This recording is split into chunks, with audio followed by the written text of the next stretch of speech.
ಆದರೆ ಈ ಅಲ್ಪ ಅಭಿಮಾನಿಯೆದುರು ಪರಾಜಯವನ್ನು ಒಪ್ಪಿಕೊಳ್ಳಲಾಯಿತು. ಜನನೇ ಇಲ್ಲ.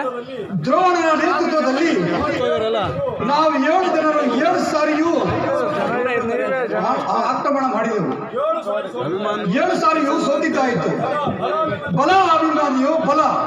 ಆದರೆ ಈ ಸಾರಿ ನೀನು ಖಂಡಿತವಾಗಿಯೂ ಉದ್ಧಾರವಾಗೋದಿಲ್ಲ. ಇದು ಸೈನ್ಯವರ ಕೊನೆಯ ಪ್ರಯತ್ನ.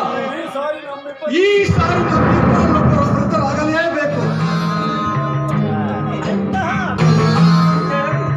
ಏ ಜಗದೀಶ್ವರ, ಏ ಧರ್ಮ ಸ್ವರೂಪ, ನೀನು ಇದಕ್ಕೆ ಸಾಕ್ಷಿ. ಕೌರವನ ಅನ್ನದಿಂದ ಪರಿಪುಷ್ಟರಾದ ಕಾಪುರುಷರೇ 2 ಇಡೀ ಕದನದ ಸಲುವಾಗಿ ಧರ್ಮ, ನೀತಿ ಮತ್ತು ಮನುಷ್ಯತ್ವಕ್ಕೆ ತಿಲಾಂಜಲಿಯಲ್ಲಿ ಕೊಟ್ಟಿರ. ನನ್ನ ರಥವು ಭಂಗವಾಯಿತು, ಧನಸ್ಸು ಮುರಿಯಿತು, ಬತ್ತಳಿಕೆಯು ಗುರಿದಾಗಿದೆ.